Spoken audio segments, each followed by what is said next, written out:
마태복음 14장 13절로 21절의 말씀입니다.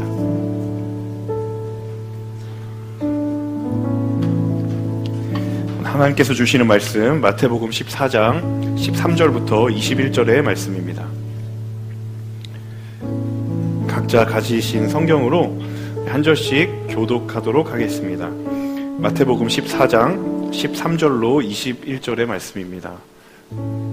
제가 먼저 13절의 말씀 읽겠습니다.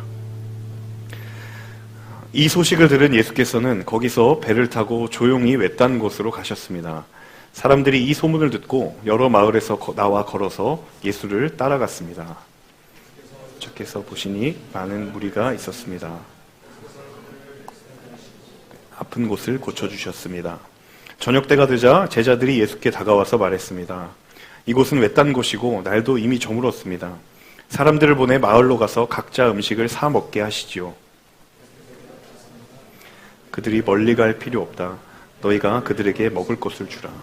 제자들이 대답했습니다. 우리가 가진 것이라고는 여기 빵 5개와 물고기 2마리 뿐입니다. 그것을 내게 가져오라. 예수께서는 사람들에게 풀밭에 앉으라고 말씀하시고 빵 5개와 물고기 2마리를 들고 하늘을 우러러 감사 기도를 드리신 후 빵을 떼셨습니다. 그 후 예수께서는 그 빵 조각을 제자들에게 나누어 주셨고 제자들은 사람들에게 나누어 주었습니다.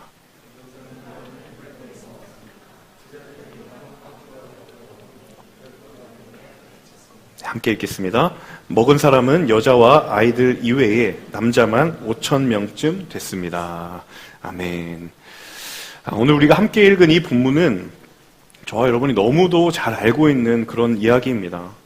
어쩌면 이 오병이어의 이야기를 가지고 바로 순모임을 인도하실 수 있는 분도 있을 거라고 생각이 듭니다. 자, 오병이어의 기적이 얼마나 잘 알려진 이야기인지 심지어 교회가 아닌, 그러니까 교회를 다니지 않는 사람도 이 기적의 이야기를 알고 있는 사람이 있습니다. 그런데 성경을 보면 참 유명한 만큼이나 이 이야기는 굉장히 중요한 사건이었던 것 같습니다. 무엇 때문이냐면 신약의 마태, 마가, 누가, 요한복음이라는 이 앞에 4복음서, 4복음서에 이 오병이어의 이야기가 모두 동일하게 기록이 되어 있습니다. 예수님 당시에 일어났던 모든 사건들이 사실 이 4복음서에 다 똑같이 기록되어 있진 않습니다. 어느 곳에 있는 이야기가 어느 곳에는 기록되어 있지 않고 이런 경우들이 굉장히 많은데요.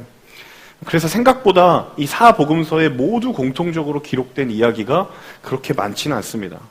자, 그런 것을 통해 볼 때 이 오병이어의 사건은 그만큼 굉장히 영적으로 중요한 의미를 가지고 있다라고 우리가 생각할 수도 있을 것 같아요.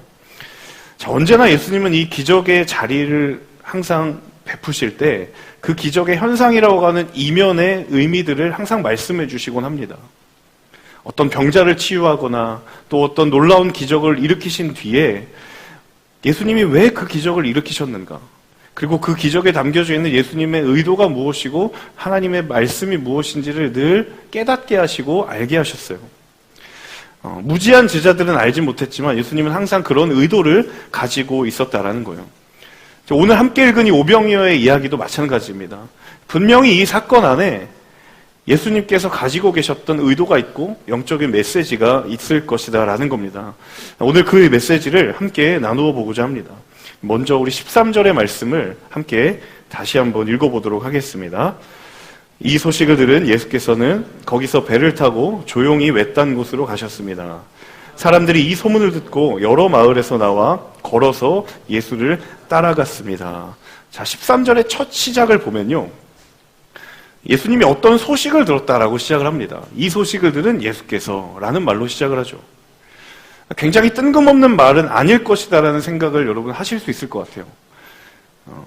13절 앞부분에 있는 어떤 소식, 어떤 이야기와의 관련성이 있기 때문에 13절의 그 시작에 그 소식을 들은 예수님께서 이런 행동을 하셨다라고 성경은 이야기하고 있는 것이죠.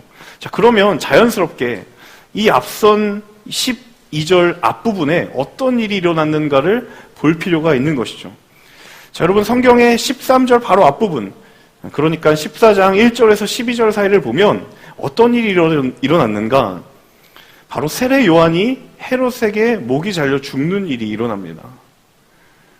세례 요한이 헤롯에게 체포되어서 목이 잘려 죽게 되고 그 세례 요한을 따르던 제자들이 세례 요한이 죽었다라는 소식을 예수님께 전하는 장면이 이 12절 앞부분에 나온다는 거죠. 자, 그러니까 이 본문 13절에 예수님이 이 소식을 들었다라고 하는 것은 지금 바로 그 얘기를 들은 겁니다. 그리고 그 소식을 들은 예수님께서 조용히 외딴 곳으로 배를 타고 가셨다라는 것이 13절이에요. 자, 바로 13절 앞부분에 있는 사건, 이 헤롯이 세례 요한을 죽이는 이 사건과 그리고 13절에 나와 있는 예수님께서 한적한 곳으로 외딴 곳으로 배를 타고 가셨다라고 하는 이 예수님의 동선이 굉장히 긴밀한 연관이 있고 이것은 성경이 말하는 한 가지가 있다는 거죠. 그러니까 예수님이 세례 요한에 죽었다라는 소식을 들었다라는 사실과 그리고 주님이 배를 타고 조용한 곳으로 가셨다라는 이 행동이 두 가지는 결코 무관하지 않다라는 거예요.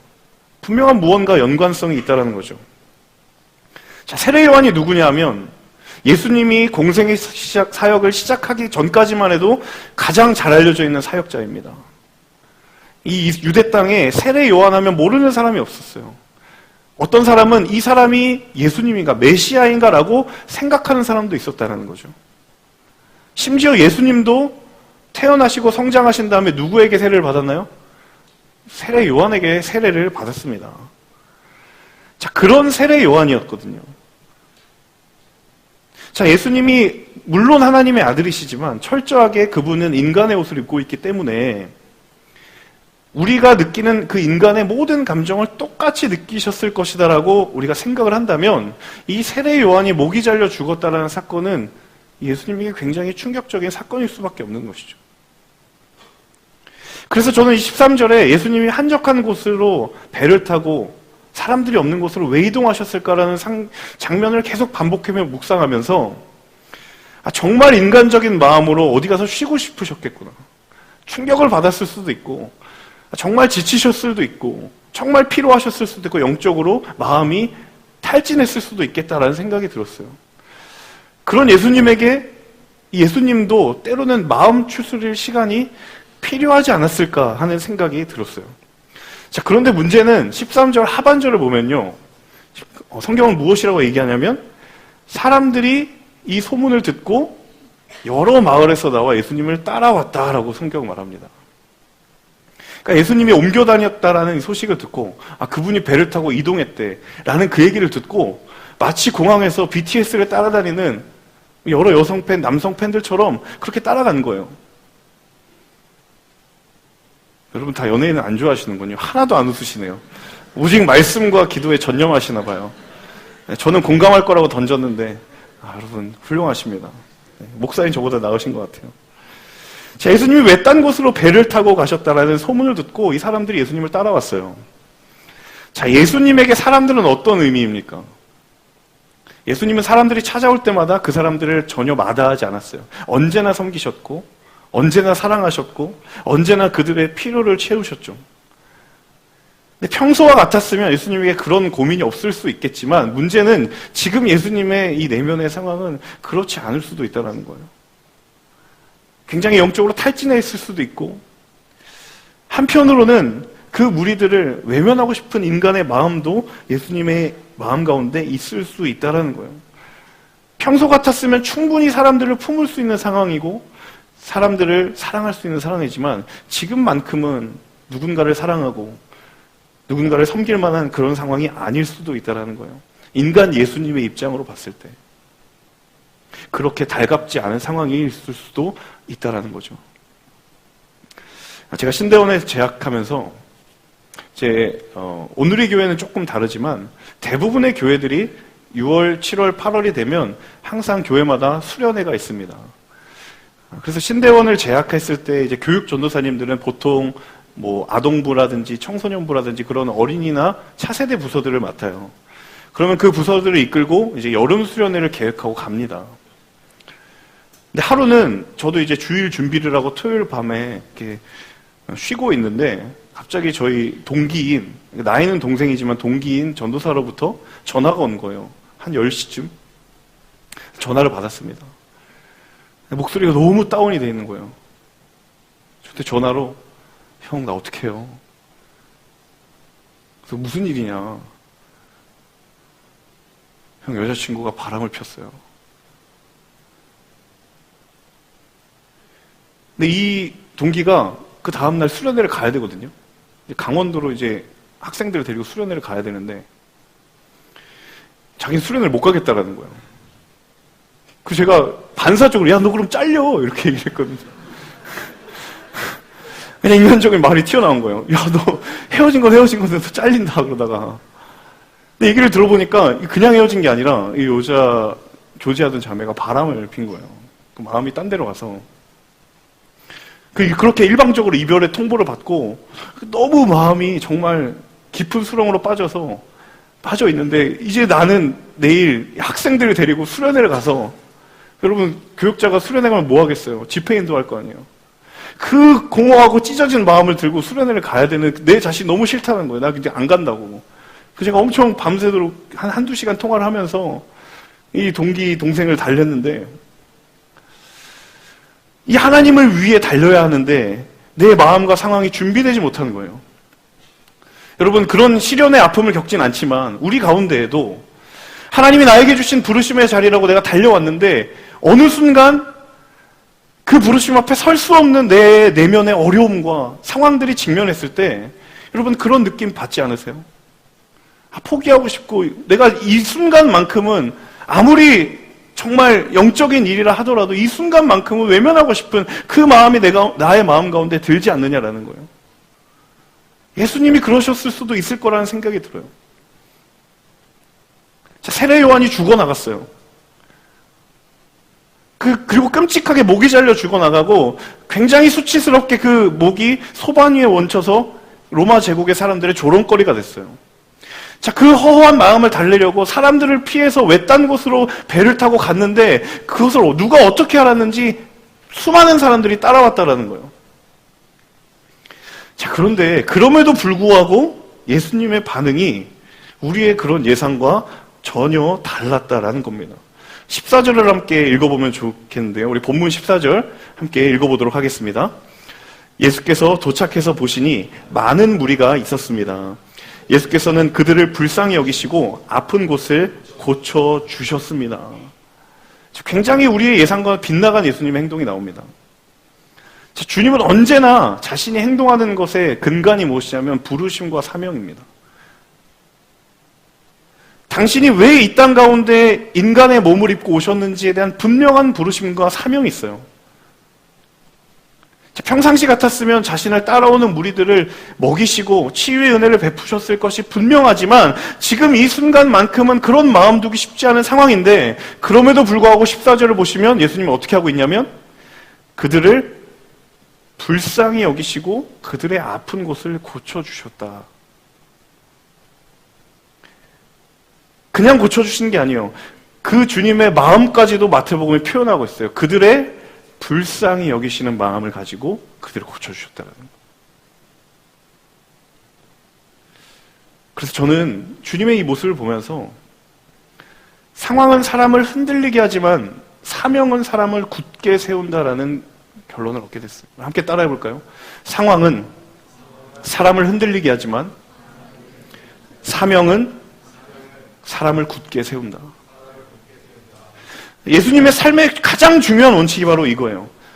자신을 둘러싸고 있는 상황과 환경과 그 나의 마음들을 흔들 수도 있지만 내면의 평정심을 흔들어버릴 수 있지만 주님이 사명 위에 서 있다라고 한다면 세례 요한이 죽었던 사실도 그 충격도 자신의 눈앞에 다가오는 수많은 무리들을 향하여서 자신의 긍휼한 마음을 가지고 그들을 베푸시고 그들을 사랑하실 것이다라는 거예요.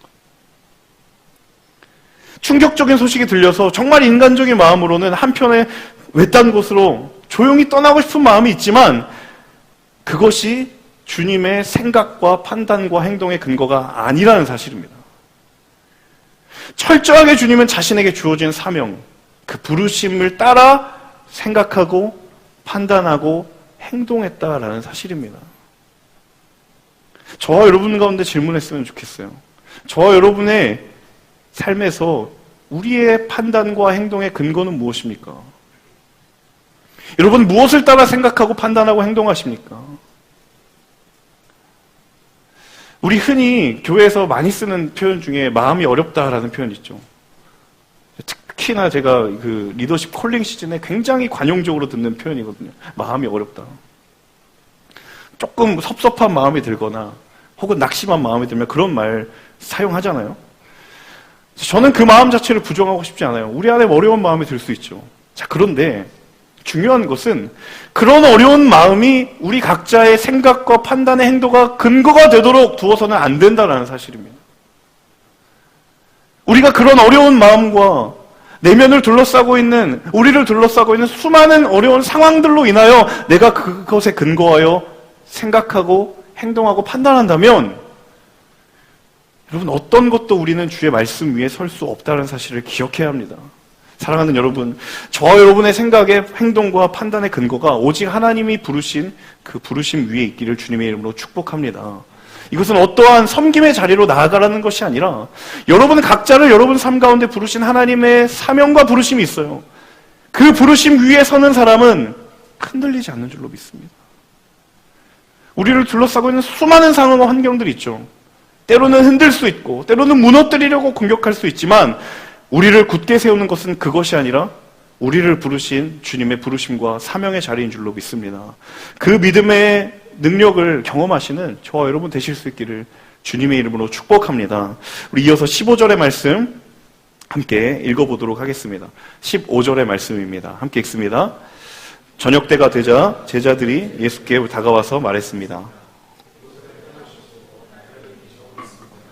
사람들을 보내 마을로 가서 각자 음식을 사 먹게 하시지요. 자, 예수님의 소문을 듣고 찾아온 사람들이 그들을 예수님이 고쳐주다 보니까 이제 날이 저물게 된 거예요. 그러니까 옆에서 굉장히 비서들처럼 이렇게 상황을 지켜보던 제자들이 이제는 더는 안 되겠다 싶어서 예수님을 막아야 되겠다라고 생각을 한 것 같아요. 이제 좀 끝내야 되는 타이밍이 온 것이다. 자, 그것에 가장 합리적으로 타당해 보였던 것이 무엇이냐면 먹는 문제였어요. 이 제자들이 상황을 보니까 지금 5천 명이 넘는 사람이 이 빈 들에 앉아 있었는데 어떻게 하면 이 상황을 매듭을 지을 수 있을까 생각하다가 딱 계산해 보니까 먹는 문제가 굉장히 걸리는 거예요. 자, 성경은 여자와 어린아이를 제외하고 남자만 5천 명. 자, 그러면 전체 인원을 따지면 5천 명이 훨씬 넘겠죠. 자, 그들을 먹인다라는 건 거의 불가능해 보이는 거예요. 자, 그래서 제자들이 그런 얘기를 하죠. 예수님, 이곳은 외딴 곳이고 날도 저물었고, 자, 우리가 어디 가서 이 사람 먹을 음식을 찾아오겠습니까? 그래서 다 이제 흩어 보내서 각자 먹을 거 해결하라고 합시다. 자, 그런 의견을 제시한 거예요. 근데 예수님이 그것과 완벽하게 배치되는 말씀을 하시는 거죠. 그게 16절의 예수님의 대답인데, 16절의 예수님의 대답을 한번 함께 읽어보도록 하겠습니다. 함께 자막을 통해 읽겠습니다. 예수께서 대답하셨습니다. 그들이 멀리 갈 필요 없다. 너희가 그들에게 먹을 것을 주라. 주님이 뭐라고 대답하셨어요? 그들이 갈 필요가 없다. 너희가 먹을 것을 주라. 자, 제자들은 정반대로 어떻게 얘기했어요? 우리가 갈 게 아니라 그들을 가야 됩니다. 그들이 가야 됩니다. 예수님 뭐라고 얘기하셨냐면 니들이 가라. 지금 반대로 이야기하는 거거든요. 자, 무언가 제자들이 바라보는 관점과 예수님이 바라보는 시선이 한참 달랐다라는 거예요. 어떤 차이가 있었을까? 제자들은 할 수 없는 일을 보았고 주님은 할 수 있는 일을 보았다라는 거예요. 제자들은 할 수 없는 일들을 보았고 불가능한 일들을 보았고 주님은 할 수 있는 일들을 보았다라는 거예요. 이 제자들의 결론이 뭐예요? 지금 여기서 우리가 이 사람들을 위해서 할 수 있는 일은 있다 없다? 없다라는 거죠. 마을과 장소적으로 떨어진 외딴 곳이고 특히나 개역개정 성경을 보면 이 외딴 곳을 빈 들이라고 표현합니다. 들판인 거예요. 먹을 것을 구할 만한 곳이 아니에요. 심지어 때는 언제냐면 저녁 때예요. 자, 여러분, 당시의 사회가 해가 뜨고 지는 것을 기준으로 일반적인 생산활동이 이루어졌기 때문에 해 지면 어떻게 되는 거예요? 그냥 그날 일과는 끝나는 거예요. 이 저녁 때라는 건 곧 하루의 일과가 끝날 때가 다가온다라는 거예요. 자, 그런 제자들에게 주님이 뭐라고 얘기하시냐면 너희가 먹을 것을 주라는 거예요. 자, 굉장히 밑도 끝도 없는 말이죠. 제자들의 입장에서는. 우리는 할 수 없다라고 판단을 했는데 주님은 할 수 있다라고 이야기한 거예요. 주님의 눈에 그것이 할 수 있는 일로 보였다라는 거예요. 철저하게 제자들이 주목했던 건 할 수 없는 요소들이었지만 예수님이 주목했던 건 할 수 있는 일들이었다라는 거예요. 자, 그래서 믿음이라고 하는 것, 신앙이라고 하는 것은요, 늘 할 수 없어 보이는 길 위에서 할 수 있는 것을 끊임없이 찾는 노력입니다. 할 수 없는 것들이 많이 널려 있지만 그 가운데서 믿음의 시선으로 할 수 있는 것들을 찾는 것이 믿음의 길이고 신앙의 여정이라는 거예요. 자, 말씀이 사라진 그런 자리에서 말씀을 찾는 것, 소망이 희미해져 보이는 것 같은 상황 가운데서 소망을 찾는 것, 오늘 본문처럼 할 수 있는 것이라고 아무것도 없다라고 생각하는 그런 상황에서 하나님의 방법이 있다라는 것을 발견할 수 있는 것, 이것이 주님이 제자들에게 말씀하셨던 믿음의 모습이었다라는 거예요. 제가 해마다 리더십 콜링 시즌이 되면 늘 콜링을 받는 사람으로부터 듣게 되는 몇 가지 반복된 패턴의 대답이 있습니다. 그 중에 하나가 무엇이냐면, 목사님 기도하며 생각해 볼게요. 항상 그렇게 얘기해요. 토시 하나 틀리잖아요. 제가 기도해 보겠습니다. 제가 기도하며 생각해 보겠습니다. 그래서 제가 그렇게 대답합니다. 생각하지 말라고. 왜냐하면 정말 놀랍게도 단 한 번도 빠짐이 없이 그 시간을 두면 목사님께 할 수 없는 이야기들을, 그런 이유들을 준비하는 시간이에요. 기도하며 준비하더라고요. 내가 왜 할 수 없는지. 굉장히 예리하고 철두철미하게 제가 대응할 수 없는 그런 논리들을 만드는 시간이 단 한 번도 틀린 적이 없어요. 자, 그런데 여러분, 지금 리더십으로 섬기시는 분들, 할 수 있는 이유들이 있어서 섬기십니까? 할 수 없는 이유가 있지만 할 수 있다고 믿음으로 섬기십니까? 아무 생각 없이 섬기십니까? 여러분, 어떠한 마음으로 섬기세요? 분명히 지금 섬김의 자리에 있음에도 불구하고 내 안에는 여전히 할 수 없는 이유들은 여전히 존재합니다. 하지만 하나님의 시선으로 할 수 있는 일들을 바라보았기 때문에 나아온 것이죠. 여러분, 정직하게 리더십뿐만 아니라 우리의 삶 가운데 정말 여러분 할 수 있는 일이 더 많습니까? 할 수 없는 일이 더 많아 보입니까? 대부분의 삶의 영역에서 우리는 할 수 없는 일이 훨씬 더 많습니다. 제가 늘 아내에게 이야기하거든요. 나는 돈을 더 벌 수가 없다. 난 지금 최대로 벌고 있으니까 이 안에서 써야 된다. 제 입장에서 돈을 더 번다라는 것은 할 수 없는 일이에요. 평생을 제가 아무리 목회의 연수가 늘어나도 이거는 부인할 수 없는 사실이에요. 여러분도 마찬가지예요. 여러분이 할 수 있는 일이 이만큼이라고 한다면 사실 여러분이 아직 하지 않았던 일 가운데 할 수 있는 일보다 할 수 없는 일이 훨씬 더 많습니다. 하지만 여러분, 그렇다라고 해서 내 눈에 내 상황 가운데 할 수 없는 일이 훨씬 더 많다라고 해서 여러분의 삶을 포기하실 건가요? 이제 별로 할 수 있는 일이 별로 없으니까 이제 그분께 가야 되겠다. 여러분의 삶을 포기하실 건가요? 할 수 없는 일이 훨씬 더 많다라고 해서 매일마다 절망만을 묵상하면서 여러분 살아가실 건가요? 이 장소가 외딴 곳이고 먹을 것을 구할 수 없는 곳이고 시간은 더군다나 저녁 때라고 해서 우리가 할 수 있는 일이 없으니까 그냥 모인 사람들을 보냅시다 라고 할 것인가요? 아니면 주님의 시선으로 너희가 그들에게 먹을 것을 주라는 그 믿음의 말을 말할 수 있겠습니까? 여러분, 할 수 없는 일을 찾는 건 굉장히 쉬운 일입니다. 고민이 필요가 없어요. 그냥 눈에 보이는 대로 판단하고 결론을 내리면 됩니다. 하지만 여러분, 할 수 있는 일을 할 수 없는 것 가운데 찾는 건 굉장히 쉽지 않아요.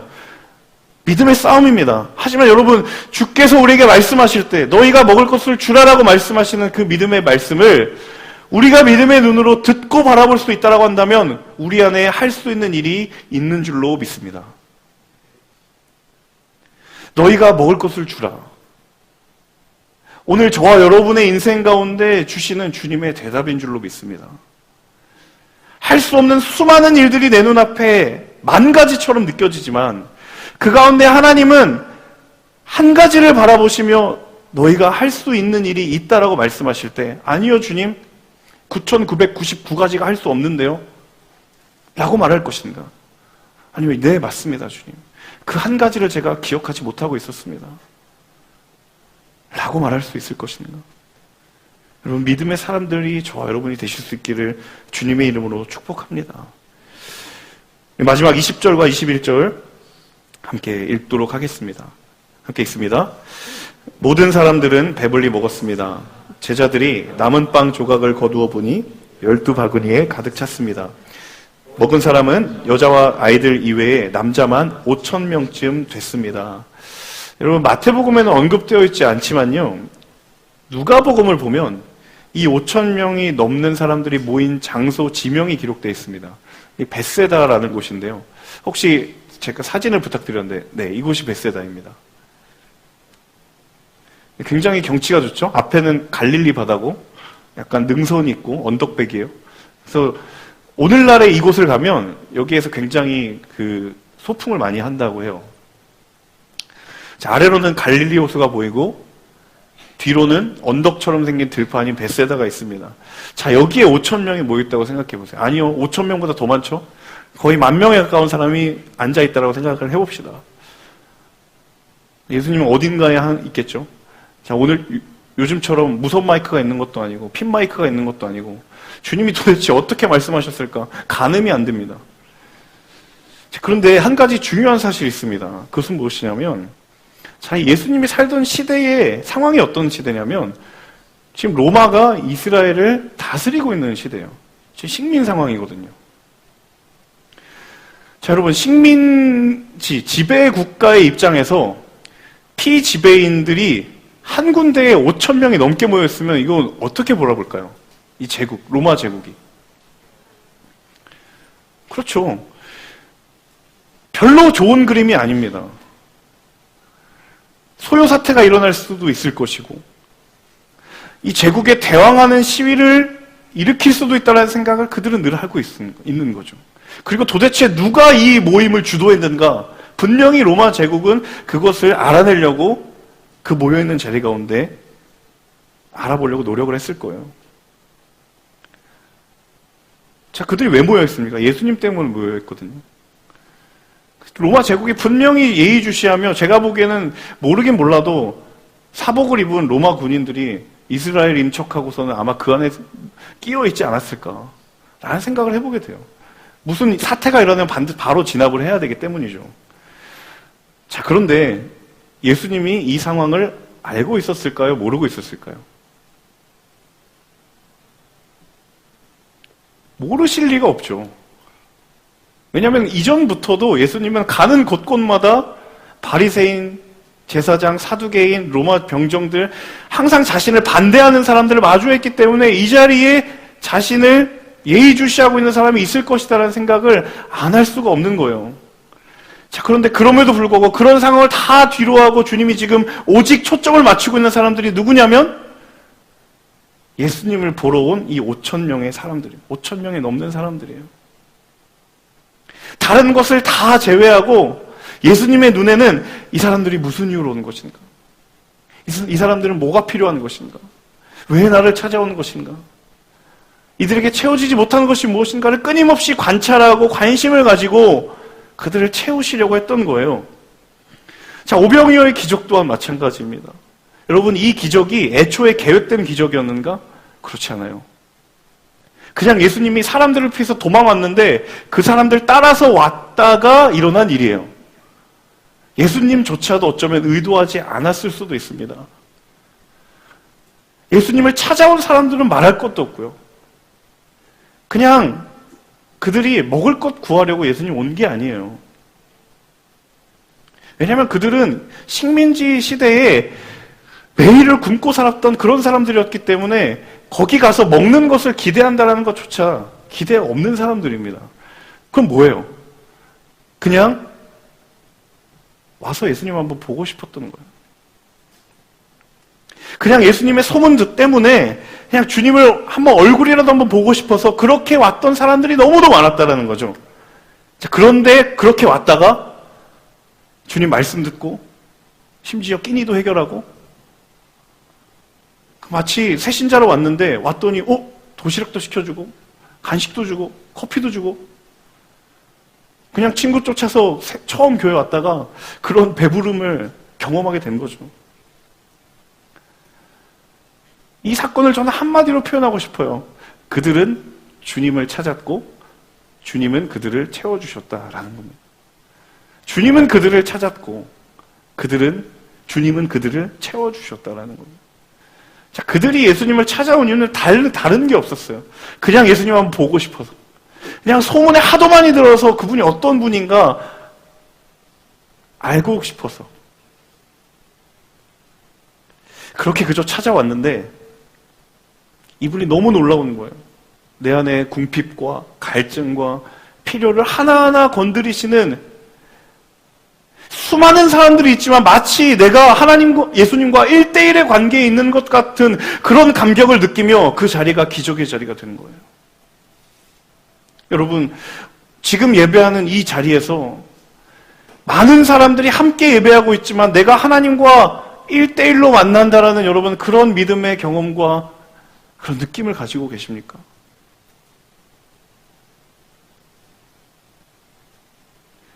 우리는 그저 주님을 찾았을 뿐이지만 주님은 그런 우리를 채우시는 분이라는 사실이 우리가 예배하는 이유이고 우리가 소망을 두는 믿음의 근거인 줄로 믿습니다. 성경의 기록은 아주 분명해요.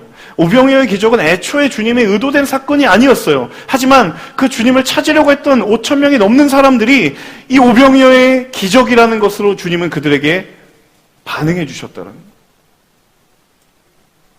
그래서 성경이 먼저 그의 나라와 그의 의를 구하면 이 모든 것을 너에게 더해 주시리라는 것을 주님이 말씀하시는 거예요.